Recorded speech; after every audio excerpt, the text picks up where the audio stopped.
Ever walk through a city and think, if these buildings could talk? Well, today's deep dive is all about making sure the stories we hear aren't just from one perspective. We're exploring decolonizing cities, a term I admit I knew of, but didn't fully grasp.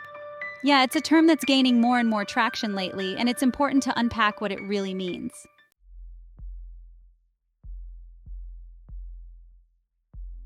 Luckily, we've got excerpts from Decolonizing Cities, Reclaiming Indigenous Space and Sovereignty in Urban Planning to guide us. Oh, a great resource.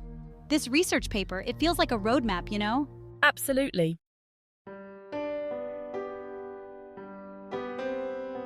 So what hit me first is that cities weren't some empty canvas when they were built. They were often designed to control Indigenous populations, not include them. It's a point that's often missed. We see parks, streets, buildings, but we don't always see how those spaces were shaped by colonial ideas. Which is where decolonizing comes in.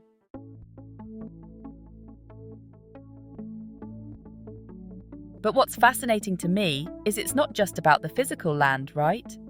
The paper talks about Indigenous space and sovereignty being reclaimed. Those are powerful words. They are, and they're deeply intertwined because you can't talk about Indigenous space without talking about sovereignty. The right to self-determination, to cultural expression, to shaping the meaning of a place. So it's like you can give someone their house back, but if you control all the parks, the community centres, if their stories aren't reflected in the city's identity… Exactly. That's not true restitution. Not at all. Decolonization seeks to restore that sense of belonging, that agency that was taken away. Okay, that really puts things into perspective. I feel like I always thought of cities as these melting pots, but this makes me realise how much history gets paved over, literally. And that history isn't just gone. It has very real consequences for Indigenous communities today. Lack of access to land, cultural displacement, being excluded from decisions that directly impact their lives. These are ongoing issues. So it's not just about fixing past wrongs, it's about creating a present and future where Indigenous voices are heard and valued. Absolutely. And that's where things get really interesting because decolonizing cities isn't about hitting a rewind button. It's about forging a new path forward together. Okay, so let's get into that. If decolonization is this ongoing process, what does it actually look like? What are some concrete examples of cities taking action?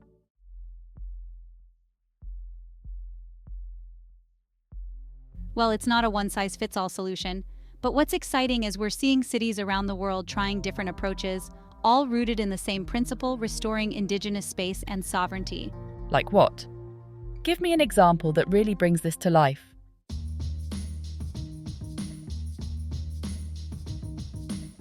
Well, let's take Vancouver, Canada. They're doing something really remarkable with language revitalization. You see street signs in Squamish and Halkomelem, Indigenous languages, alongside English. It's a simple change, but it makes a huge statement. Like, you're walking down the street and suddenly you're reminded that this land has a history that predates the city itself. Exactly. It's about acknowledging Indigenous presence in the everyday urban fabric. And it's not just symbolic. It's part of a larger effort to revitalize these languages and make them living languages again. Which connects back to that idea of space you were talking about, right? It's reclaiming space for Indigenous culture in the very fabric of the city. And that cultural presence can't be an afterthought, a token gesture. This is where New Zealand's approach is fascinating.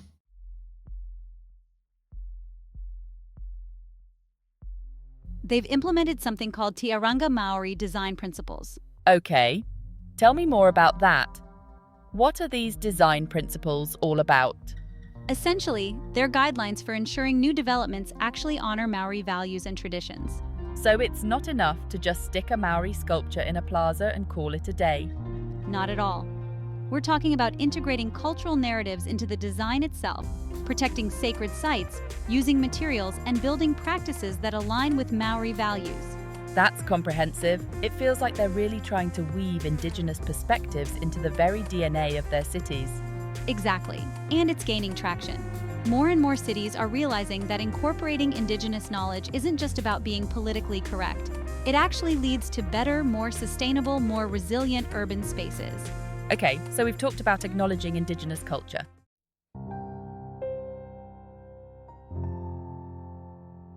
But what about the elephant in the room? Land ownership? That's got to be a major part of decolonizing cities, right? Absolutely. And it's one of the most complex aspects to address. It feels like untangling a knot that's been tightening for centuries, right? Where do you even begin to address something like that?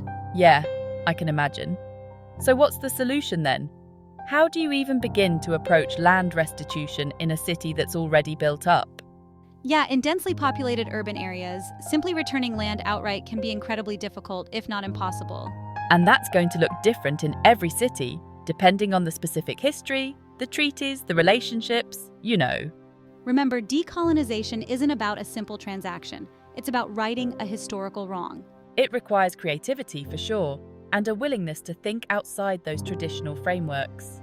Yeah, so you're saying there's no one-size-fits-all solution, but there are examples we can learn from. They're exploring land reparations and Indigenous-led housing projects as a way to address this. There are some inspiring examples emerging. Take Vancouver again. Okay, so not just handing over the deed to City Hall, but actually addressing the impact of what happened in a way that's tangible. What does that look like on the ground, like in actual practice? And focusing on the present and future. It is critical to provide resources and support for Indigenous communities to develop and manage housing and neighbourhoods. It's about honouring their agency. Yeah, it takes many forms. Some initiatives involve returning parcels of land to Indigenous control, like actual physical land. Not just a handout. Exactly. Recognising that true restitution goes beyond just the physical land. It's about empowering Indigenous communities to determine their own futures, but within that urban environment. And that probably involves dismantling a lot of the systemic barriers that have historically prevented them from successfully doing so in the past, creating more equitable opportunities for all. Absolutely. It requires a fundamental shift in thinking about how cities are planned and managed. Which brings us to another fascinating example from the paper, Melbourne, Australia. Oh yeah, what's going on down under?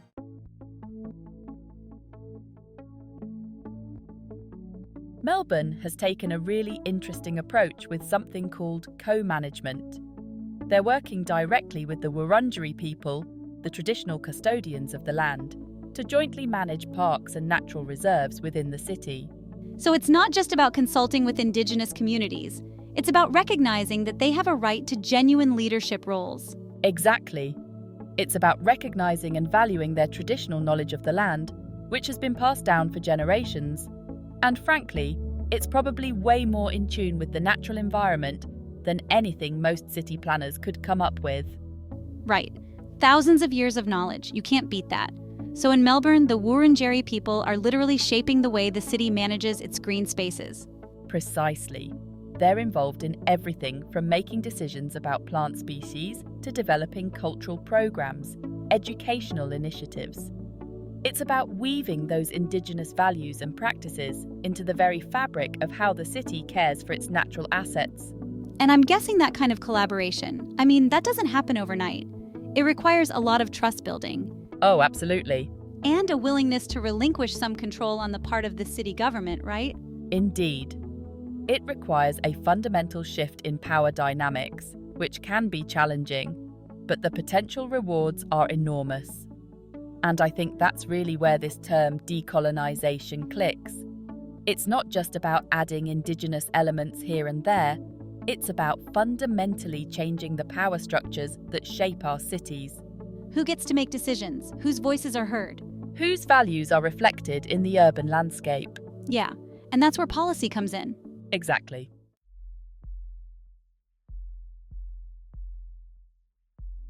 What kind of changes need to happen at the policy level to really make decolonization a reality? Okay, let's talk policy. Even the way we fund infrastructure projects, building codes. Think about zoning laws. Well, for starters, we need to recognise that many of our existing policies are rooted in colonial ideas of land ownership and development. So the very rules by which cities operate are often at odds with the principles of decolonization. Very much so.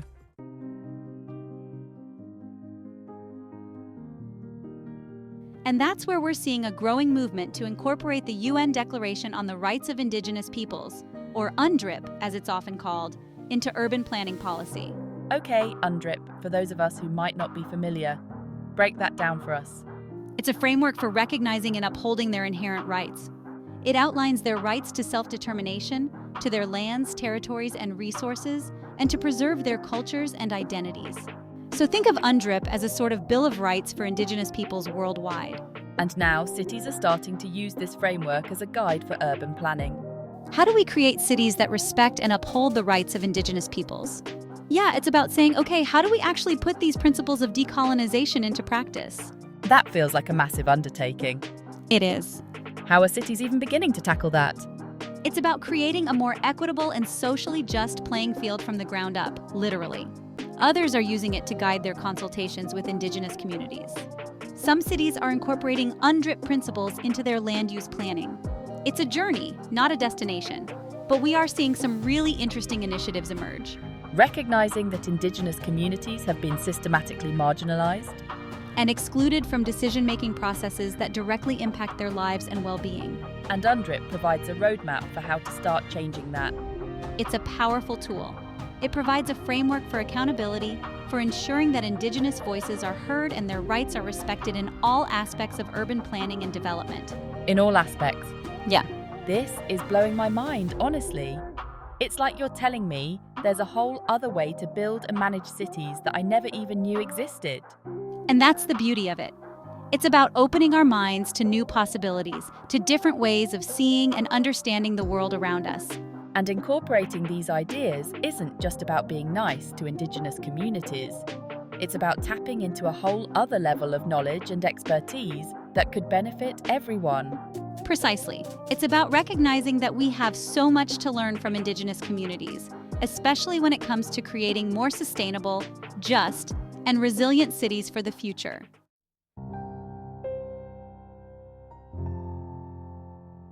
There have to be growing pains, right?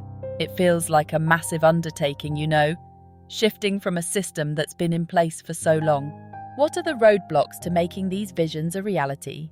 This has been such an eye-opening conversation, but I have to ask, with all these amazing initiatives happening, are there challenges? Absolutely. Decolonization is a process, and like any process, it comes with its share of challenges. Like, what are some of the roadblocks cities are encountering when they try to do this work? Certainly, one of the most significant challenges in implementing new ideas or changes within any society is pushback. Pushback? Some people are resisting progressive changes. Oh yes, pushback comes from those who benefit from the status quo. And those challenges probably manifest in a lot of different ways, right? Exactly. Change can be threatening, especially when it involves shifting power dynamics and challenging those long-held assumptions about how things work. Absolutely. It could be political opposition, it could be funding cuts for these initiatives. It can be very subtle, or it can be very overt.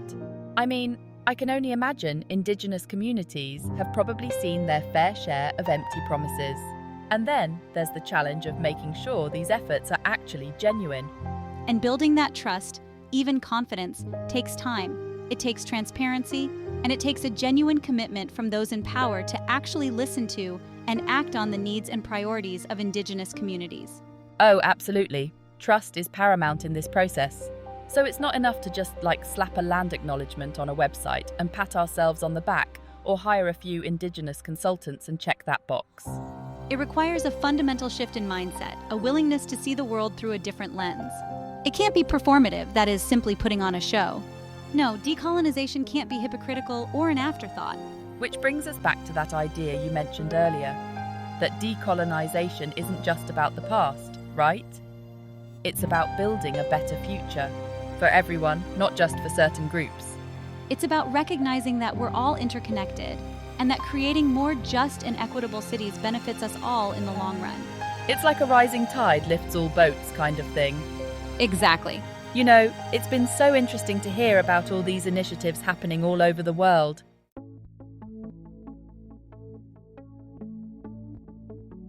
It's really inspiring, but it also makes me wonder, what can everyday people do, like our listeners? What can they do to support decolonization efforts? That's a great question, and it's something we should all be asking ourselves. And I think one of the most important things we can do is educate ourselves. About the history, and the ongoing realities of colonialism, Indigenous experiences in our own communities. So don't just assume we know the history, but take the time to actually learn it. Exactly, yeah, because we can't address injustice if we don't understand how it came to be in the first place. And once we understand the history, we can start to see its legacy in the present day. So once we have that knowledge, then what do we do with it? Well, knowledge is power, right? And we can use our voices to amplify Indigenous perspectives, advocate for change, support organizations that are doing the work, contact our elected officials, and really challenge injustice wherever we see it. So, transforming awareness into action involves not only recognizing the issues at hand, but also actively engaging with them to create meaningful change. Exactly. And remember, even small actions can make a difference. Talk to your friends and family about these issues. Support Indigenous businesses, attend cultural events. Every step we take towards understanding and dismantling colonialism brings us closer to a more just and equitable future for everyone.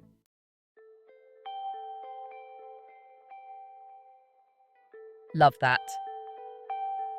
Okay, so to everyone listening, think about this. What would your city look like if it truly reflected Indigenous principles and values? What would be different? What would be preserved? It's a powerful question, and as you grapple with it, remember, decolonizing cities isn't about erasing history. It's about rewriting the future. Beautifully said. This deep dive has been, it's been eye-opening, it's been thought-provoking, and honestly, it's been really hopeful to see what's possible. So thanks for taking this journey with us, and until next time, keep learning, keep questioning, and keep the conversation going.